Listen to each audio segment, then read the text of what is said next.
Nanti yang 3 itu dapat reward. Oke, paham?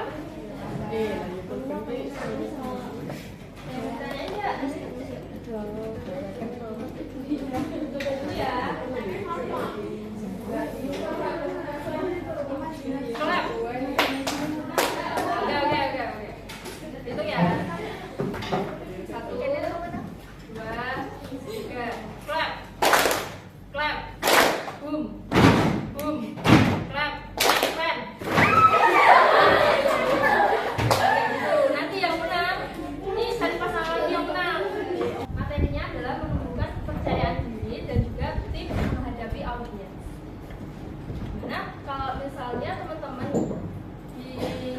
diminta untuk menjadi pengisi acara, kira-kira kalau misalnya teman-teman sendiri itu ada yang sudah berpengalaman, ada yang belum sama sekali. Apa yang menjadi kalau teman-teman itu kan ada yang bisa jadi, ada yang belum. Kira-kira apa faktor yang mempengaruhi? Kenapa ada yang belum jadi, padahal belum bisa terjadi, padahal sebenarnya udah sering, tapi ada juga yang bisa percaya diri padahal sebenarnya belum sering untuk isi acaranya. Ada beberapa faktor. Kira-kira teman-teman ada yang tahu nggak? Mungkin dari lingkungan atau gimana? Mengetahui audiens, karena tahu karakteristik. Ini kayak mengenal audiensnya terlebih. Ya, betul. Tepuk tangan untuk Vivi. Untuk Vivi.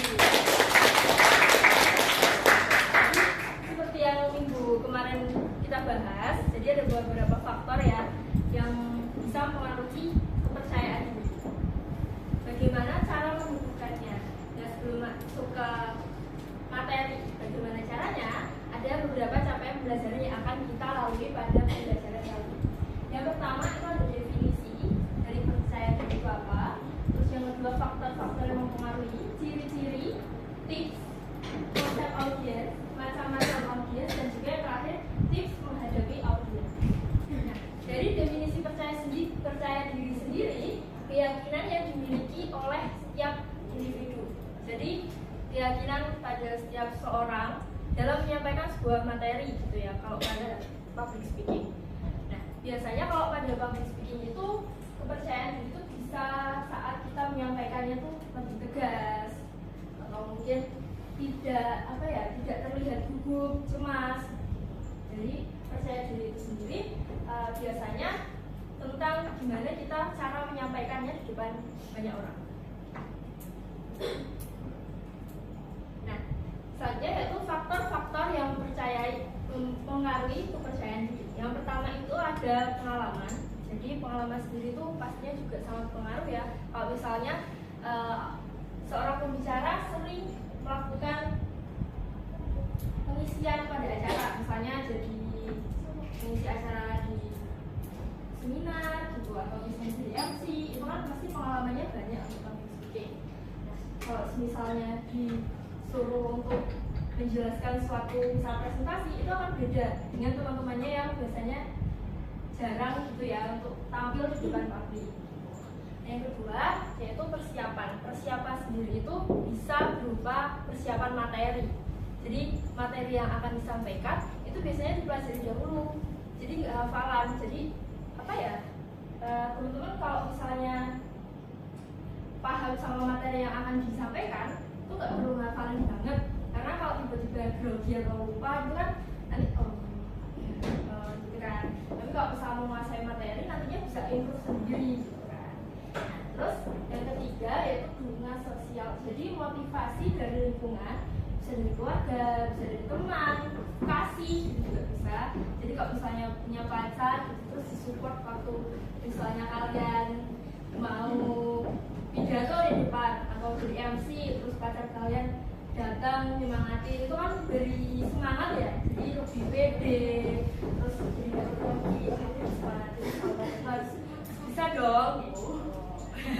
Nah, mungkin dari ketiga tadi ada pertanyaan nggak? Belum ada ya. Nah, soalnya yaitu kondisi fisik atau mental. Biasanya kalau misalnya kita nih, biasanya kan otomatis kita lebih semangat. Tapi kan kadang juga misalnya mungkin walaupun fisiknya sehat, mentalnya kurang, kalau misalnya lagi ada masalah mungkin sama keluarga atau mungkin sama pacar lagi break up gitu kan, pasti galau, tapi harus maju nih gitu. Nah itu mungkin bisa dikesampingkan dahulu, terus fokus yang apa ya, lebih ke jadi bisa membagi waktu antara teman-teman lagi di luar sama lagi di rumah. Jadi tidak terbawa suasana waktu kalian baru aktivitas di luar, mau pidato atau mau MC atau. Terus yang terakhir yaitu pengetahuan dan juga keterampilan. Sama kayak halnya tadi persiapan ya. Jadi yang penting itu pendalaman materi dan juga kalian biasanya bisa berlatih bahasa tubuh dan lain sebagainya. Nah, mungkin kalau teman-teman nggak ada yang tanya nih, ada yang tanya nggak? Saya tanyain ya tadi.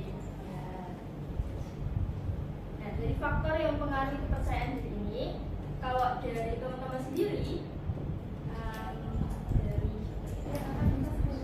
oke, betul, tepuk tangan.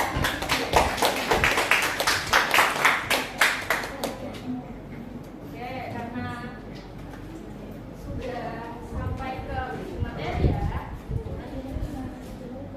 kesimpulan dari kepercayaan diri sendiri merupakan kunci untuk kita public speaking yang baik. Jadi percaya diri itu menjadi hal yang penting, karena kalau kita percaya diri otomatis materi yang disampaikan itu bisa masuk audiens, terus juga jadi kita bisa lebih improve sama kayak kita bisa lagi pengalamannya ada